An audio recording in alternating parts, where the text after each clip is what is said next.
Il y a un truc qui te donne envie d'avoir honte de toi-même quand t'as pas tes papiers, t'as l'impression que t'es pas invité à la fête de la France, tu vois. J'ai galéré pour renouveler mon titre de séjour, j'ai eu 2 ans d'attente quasiment. Bird Alif, anciennement connu sous le nom de l'homme masqué, aka Cobra, j'en ai plein d'autres si tu veux. Vas-y. Je suis arrivé en France en 2012 et à la base je viens de Mauritanie. Au début je suis arrivé avec un titre de séjour étudiant et quand ça a commencé à bien marcher YouTube, j'ai demandé ce qu'on appelait le passeport talent francophone, renommé national et international.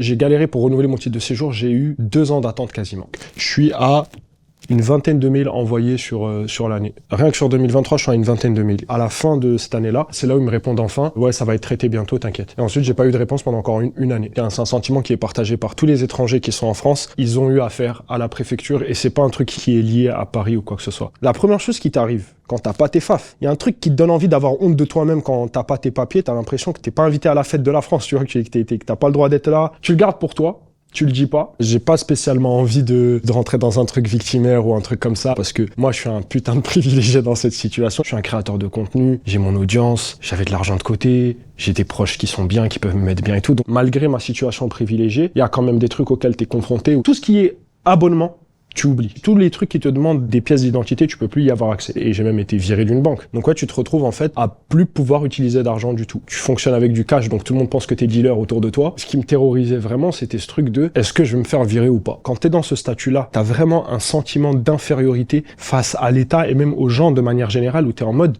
qu'est-ce que je fais? Qu'est-ce que je fais là dans ce pays? Est-ce que je suis vraiment le bienvenu? Est-ce que j'ai vraiment le droit de faire ça? Tes relations, elles sont gâchées. J'ai quitté ma meuf pour ça. Bah, nous, on avait des projets et tout. Je lui ai dit, moi, je rentre chez moi. T'es en mode, bah non, moi, je vais partir, en fait. Mais moi, à la préfecture, j'y suis allé une dizaine de fois pour essayer de rentrer à chaque fois. Et ça, c'était à l'époque où mon titre de séjour, il était disponible, en fait. Je voulais rien d'autre que juste rentrer et récupérer le truc. On me disait, non, faut prendre un rendez-vous. Et les rendez-vous, c'est en moyenne 1 mois à 2 mois d'attente. Sur ce site-là, en question de prise de rendez-vous, il y a des gens qui programment des robots pour les prendre et les revendre au black. Je réussis à m'infiltrer dans la préfecture. Donc mission infiltration, tout ça, parce que je suis revenu tellement de fois, et ça c'est un truc que j'avais pas dit dans la vidéo, mais je suis revenu tellement de fois qu'à un moment, bah vas-y les gars, ils me laissent rentrer. Et je suis trop content parce que le titre il est là, elle a que à vérifier qu'il est là, elle me le donne et ça y est, c'est bon, on part. La meuf, elle me regarde, elle me dit, quand en France on vous demande quelque chose sur un papier, elle fait comme ça, papier, comme si je sais pas parler français. Moi, je me suis figé à ce moment-là. J'aime autant la France que j'aime la Mauritanie. Je fais pas de différence entre ces deux-là.